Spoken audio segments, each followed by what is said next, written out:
Are you an overwhelmed SaaS founder ready to make the leap from leading a team to leading an organization? Join us each week as we refill your think tank with actionable tips and strategies from great business minds you know and those you don't know yet. This is SaaS Fuel with your host, 5-time entrepreneur, SaaS founder, and globetrotting adventurer, Jeff Maines. Welcome back to the SaaS Fuel podcast, where you can't become old and wise without first being young and crazy.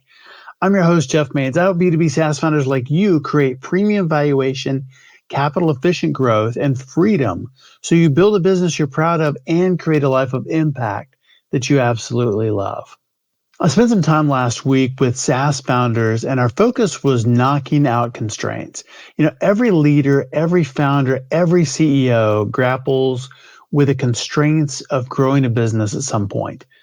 They're the invisible chains that just hold us back, the hurdles that we can't seem to clear, the walls we keep running into, the ceilings we bump our heads on.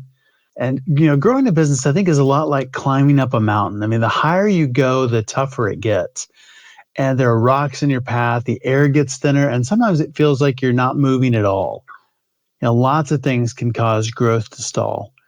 Even leaders can, intentionally or not, they can constrain growth. And they might not adapt to changes quickly enough, or maybe they fail to see the big picture because they're just dealing with the day-to-day chaos. I think we've probably all been there at one point. So how do you identify the correct root cause of these constraints? It's all about being a business detective, I think. I mean, you need to ask the tough questions, analyze the right data, and dare to confront the hard truths. A deep dive into your business operations, sales performance, customer feedback, market trends is often needed to kind of unearth the real issues. Outside perspective can be extremely helpful as well. But identifying the problem is only half the battle. So let's talk about 3 ways to break through these growth constraints. And these are things that the SaaS founders and I were talking about last week. The first one is to embrace innovation. And you're like, hey, I'm a tech founder. I embrace innovation every day. But innovation is not just about products. And don't be afraid to shake things up. It's about processes, business models, ways of thinking. Get around people who think differently than you do. Get that perspective that you don't have. Get that visibility into your organization to see things that maybe you don't see. The second is, I would say, focus on the customer and listen to your customers. As companies grow, it can put more and more distance between the customer and executive leadership. A customer-centric approach can often lead you to growth opportunities that you never even considered. But if you have that distance, then you never have the opportunity to see those and experience that and be able to capitalize on those ideas. And the third one is invest in people. Your team is one of your greatest assets. Investing in their skills and providing them with the right tools to create, foster a culture of collaboration can do wonders for growth. So it's not just about up-leveling your skills, but your team as well. And that culture of collaboration, too many times I've seen misalignment, or it's an us versus them mentality. And that will absolutely crush the growth curve every time. Our guest today has some things to say about that alignment, particularly between marketing and sales. But I talk a lot about growth as a journey. It's not a destination. It's about learning, adapting, and finding ways to keep moving forward one step at a time. I mean, after all, the view from the top of the mountain is worth every challenge you face during the climb. So let's scale those business peaks together. If you're going to be at Ascent in San Francisco next week, let's connect. And same for SaaS Stock in Austin here in a couple weeks at the end of the month. There's a lot going on, but if you're going to be at either one of those events, look me up, say hello. Would love to meet you. Today's episode is sponsored by the book Small Fish, Big Pond, Building a World-Class Business That Swims Circles Around Competitors. So why do some SaaS companies achieve explosive growth while others sink into the depths? Why do some solutions inspire fierce loyalty while others are just interchangeable? And what can we as SaaS leaders learn from the world of fish? Small Fish Big Pond delivers powerful marketing and leadership lessons guaranteed to enhance your marketing message, wrap value around clients, and guide their buying journey to conclude that your company is the only solution for them. It includes step-by-step frameworks and time-tested growth tools to attract ideal clients, convert them, and transform them into brand ambassadors for you. So pick up the book, ebook, or audio today at smallfishbigpond.com or your favorite book source, wherever that may be. Our founder guest on Tuesday was Brandon Metcalf, multi-time founder, investor, and advisor, founder and CEO of Place Technology. It's a solution built for SaaS companies, uniting subscription management, RevOps, and billing with financial forecasting, cash management, and business analytics. Great conversation with Brandon, and his insight is fantastic because he's done this multiple times. On our expert series a week ago, we had Sam Lukajanan. He is CEO and founder of OneScreen.ai. It's a marketplace provider for buying and selling of out-of-home advertising. So imagine being able to track and attribute mass marketing just like we do digital. It is amazing, amazing stuff. If you missed either one of those episodes, go back and give them a listen. My guest today is Ryan Ruud, founder and CEO of Lake One. They're a HubSpot solutions provider and B2B growth firm.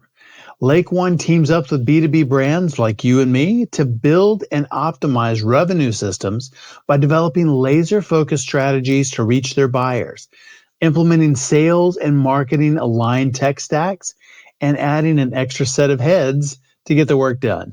So heads, not hands, right? Welcome someone who is bringing teams together to create awesomeness, Ryan Ruud. Hey, Ryan, welcome to SaaS Fuel.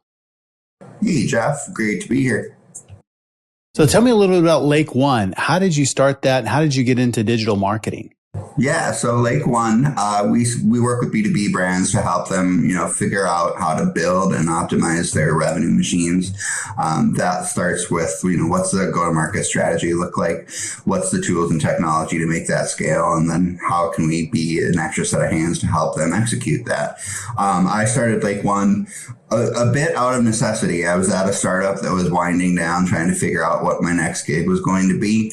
And I wasn't sure what it was going to be. I had a couple of board members from that company reach out and say, hey, we love your approach to, marketing, digital marketing, and kind of the whole landscape. If you don't know what you're going to do next, we'd love for you to come and do some of this in a consulting capacity for our business.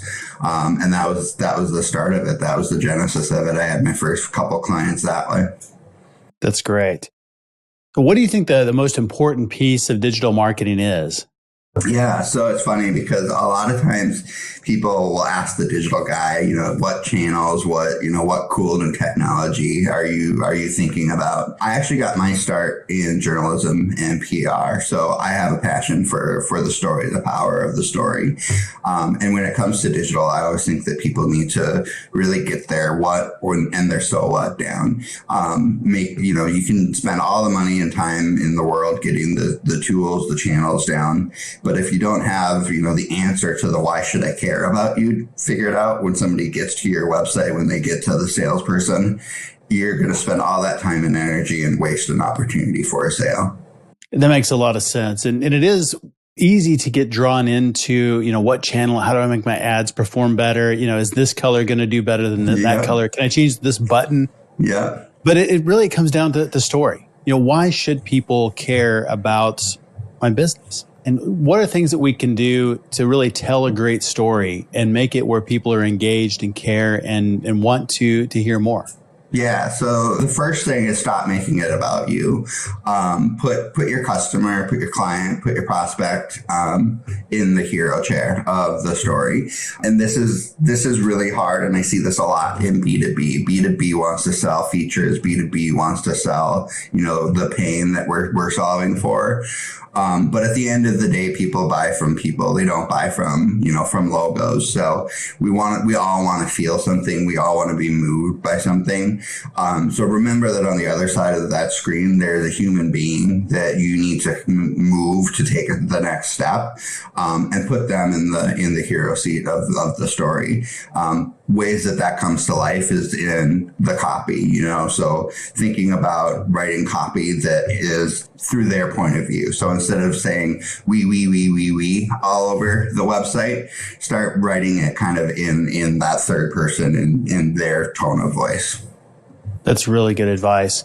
We've seen a lot of websites that don't do that, and it's really a hard thing to do, even if you know it. Mm-hmm. So is there a mindset or something that people should be thinking about, or as they start to write that copy? Yeah, and it is really hard. We do it ourselves at our company. The way that I force ourselves out of it is I get outside help. I mean, we're still a digital firm, so I'm not bashful of saying we need outside help to get this positioning right and to get these things right. Oftentimes that turns to having somebody talk to our customers to explain in their own words what it is that they like about us, what it is that brought them to us, what it was that we've done to help move their business forward, and taking that, plain English, plain language, and using that as the copy that we use. Interesting case in point, things like some of the language that we've learned to kind of embrace and adapt in our business is this notion of like being an embedded partner. That came directly from our clients. We didn't build that language up. That was actually direct feedback from clients that they perceived us as an embedded partner and that's what they were looking for. And that just kind of became part of the vernacular that we use. That's really smart in listening to them. Well, following this path of making them the hero, it seems like, in the consumer side that maybe is a little bit more clear, but B2B, how do we do that? How do we make the end client the hero of the story? Yeah. And it's funny too, because B2B is always kind of perceived as this, dry, kind of boring, world where you're a manufacturing client and you make widgets. How do you create great content and tell great stories? The best way to describe it is to flip the script upside down. So again, let's just take a manufacturing client, for example. So we work with a manufacturing client here in Minnesota that produces, the chemical manufacturer that produces materials for the telecom and utilities industry.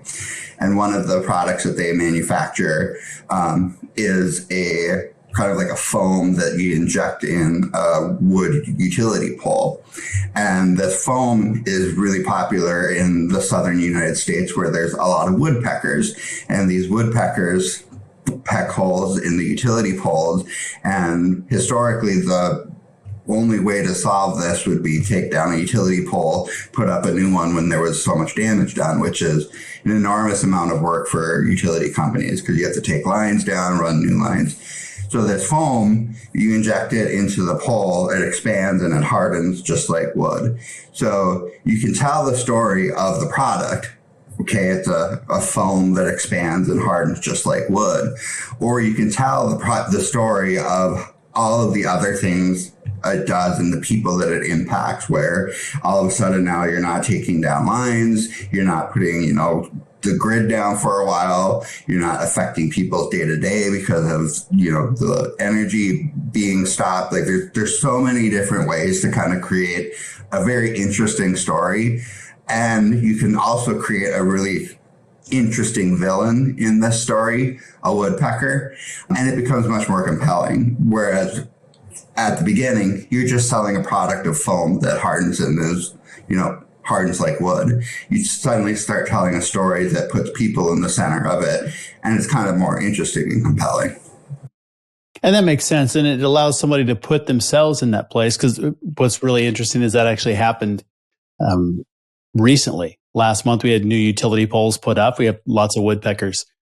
And so the internet was down for the majority of a day because the grid is down, and we knew it was coming, but that doesn't make it any better. So it's one of those things you can relate to, and you go, I get that. Yeah. And so I think you're right. When we tell a story that engages that way, it makes the end client, the prospect, say, yeah, that's right. or me too, because they've experienced that. Yeah. Yeah. So we're drawing them in. Yeah. So how do we empower them with story? So how do we really kind of put them in the driver's seat? Yeah, that's where now my day-to-day, the digital side starts to come in, is you start to think about all the different ways that story comes to life, right? So right now, I just kind of told you the story off the cuff, but then you start to figure out how do we take that story and create that story and put it out. That's where channel starts to come into play. So right now, things like short form episodic video content is huge.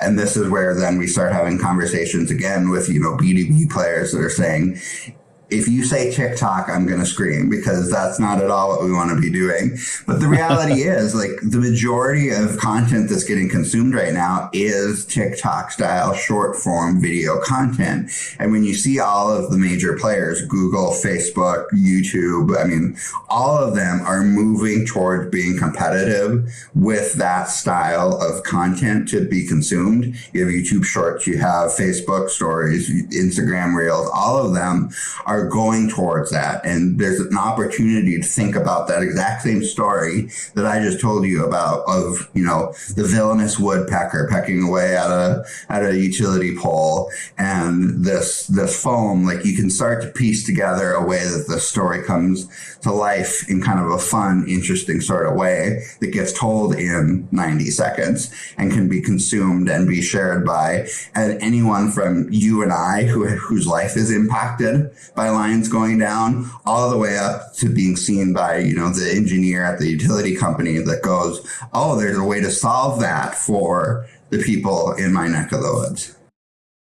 And that's fun too, because then they look at it and they go, hey, I can bring this idea to life and I can be the hero. And ultimately that's maybe their goal is they want to be promoted.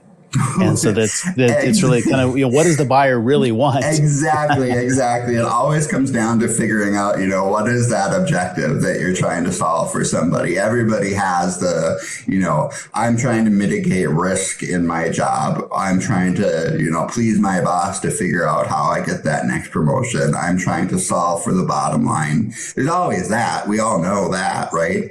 But those are really boring storylines to write to directly.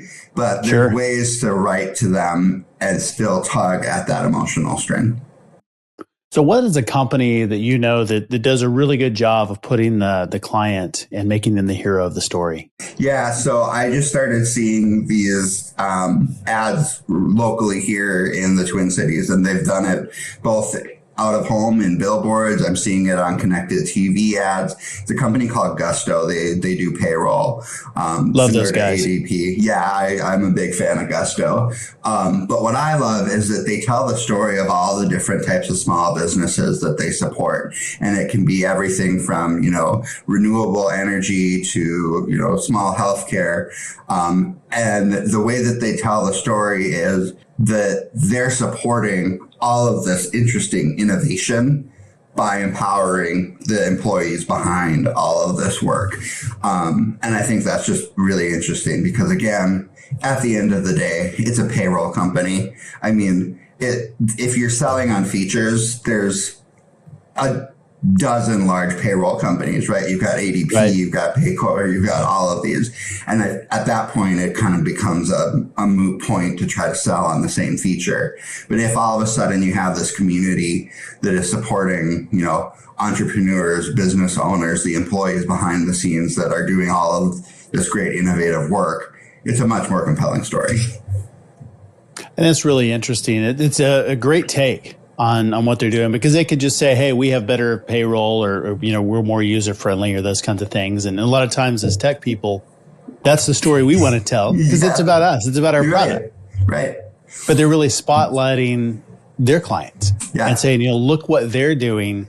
And we're just the technology behind it that makes that happen. I think that's really cool. Yeah. It's funny because it's always been, I found myself often in my career, both client side and in-house, sitting in this weird little intersection between, the marketing seat, sales, and the technology seat, where there's this constant battle between, the technology and product teams that create these fantastic, features and solutions, the sales team that's selling the features and solutions, and then marketing that's trying to position it all. And honestly, like where the genesis of the story comes from is when all three of those groups really come together and start to think about, what is that story arc that we're trying to sell? Because sales is going to sell the feature and the pain point, that the most recent one that they heard. Product and the technology team is building for the one that's coming, and marketing is trying to figure out, how do we tell a story that attracts as many people to this as possible? And no single part of that team is responsible for really figuring out how to put customers at the center. It takes all three to make it happen. So what are some big reasons you've seen marketing campaigns fail? Has any campaign ever failed? Yeah. Well, yes. Some of the most common things that I see is impatience. People just didn't give it enough time. The most common is the hippo. The hippo came in and made it fail. And what I mean by the hippo is the highest paid person's opinion. So somebody came in and either torpedoed an idea because it wasn't theirs and they thought theirs was better based on no data. They came in and decided, hey, I was at a conference and heard this other thing. We should go do that now instead, even though we just got this off the ground. I mean, you can go down a list of all of the, hey, what if we did? I just heard, I don't want to, I think we should, based with no data. That's probably the most common problem for marketing campaign failure. And it's a hard one to combat. It's a really hard one to fight with. That's really good. The hippo killed it. The hippo killed it. Yeah, death by hippo. So how do we make better data-driven decisions? Where does the data come from? Who should have that decision if it's not the hippo? Yes, and it certainly can be the hippo. The hippo can have a part of the discussion. The best way to make better data-driven decisions is to all be in agreement on what the data is that we're looking at.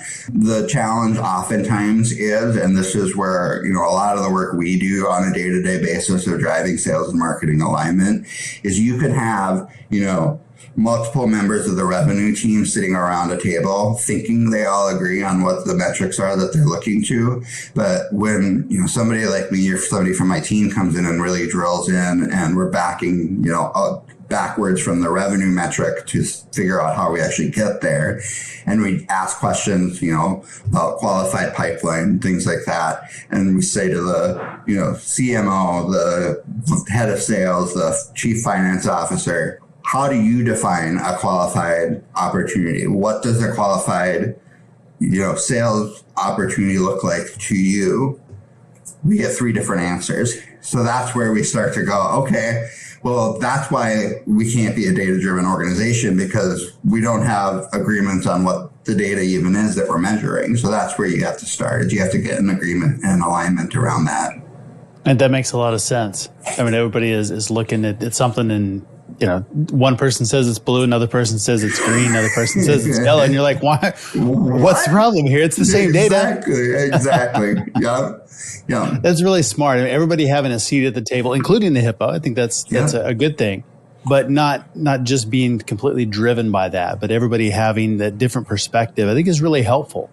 Yeah. And knowing that while there's those different perspectives, once there is that agreement on this is the data point, we've agreed that it is blue or it is green or it is yellow, whatever it is, then you can have the discussion on what are the leading indicators around that matter. And also then start measuring those and seeing, do they actually matter? Are they making an impact on that variation of, if we do this, does it actually make a difference to driving qualified pipeline? Does it actually make a difference to whatever that metric is that we're tying to what the business objective is?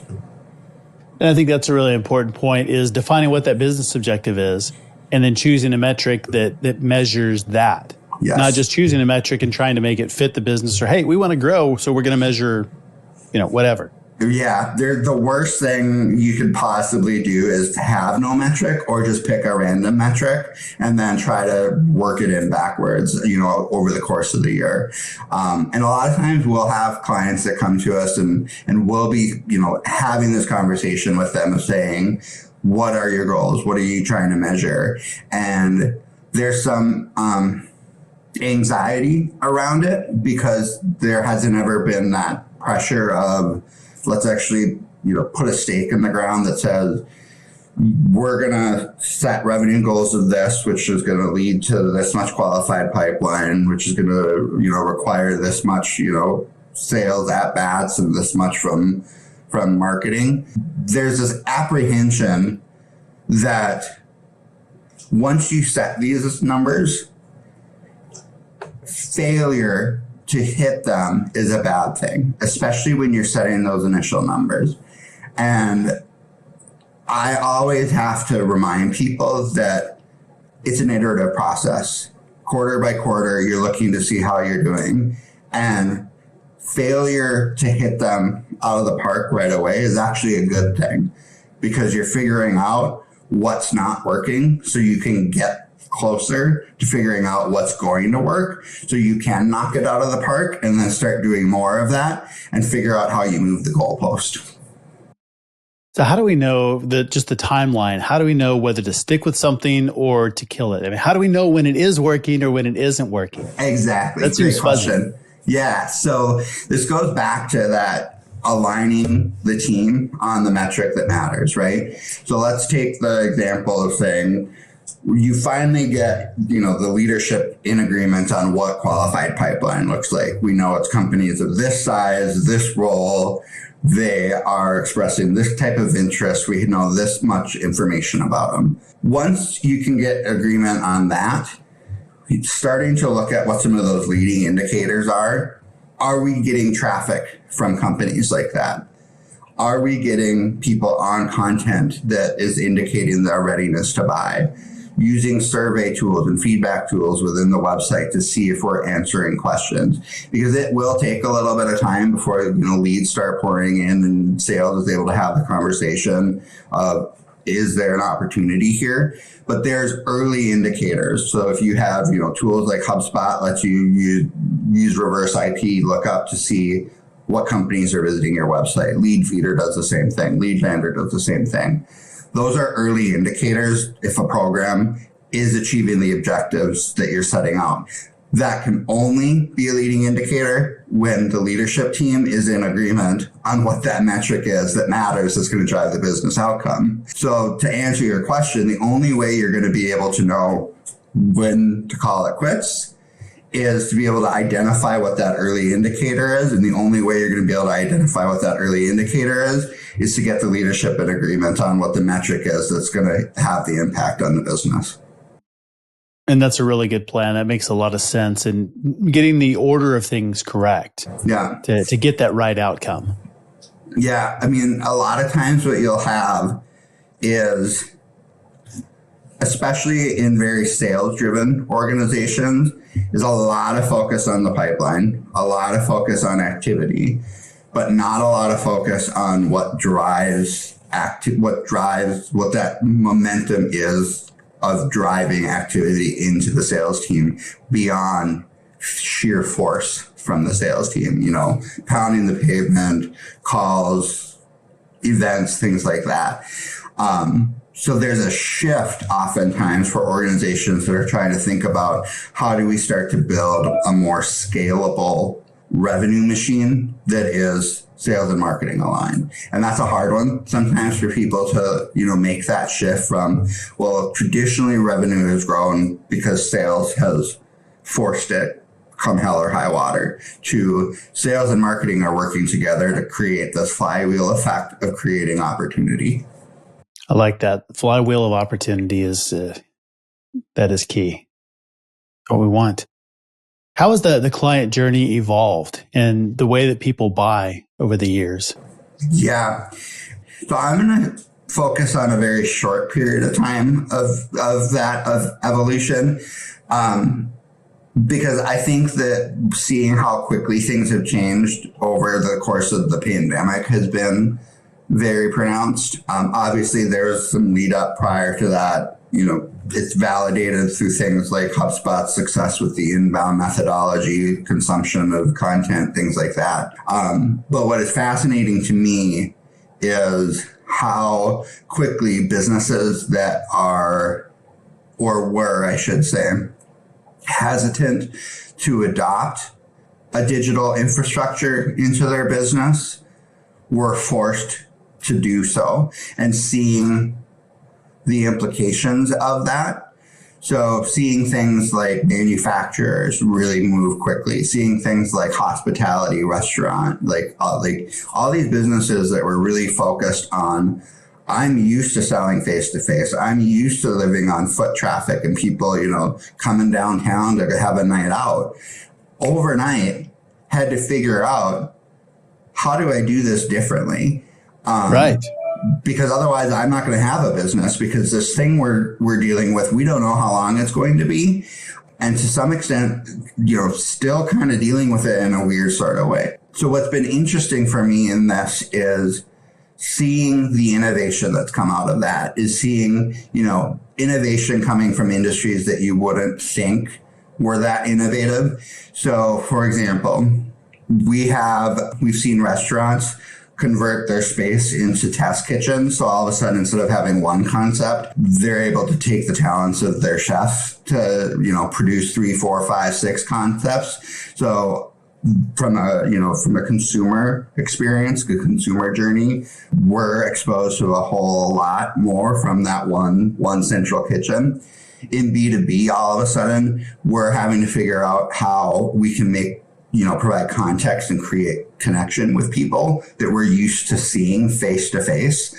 And to some extent, that I don't think is going to change much. I think it's easier for us to scale that. It's much easier for you and I have never met, for example. We may someday, we may not, but it's much easier for you and I to have a conversation and to build a relationship and rapport this way. And I think, the buyer prefers this. Like this is easier for me. I can have this conversation with you in the comfort of my own home.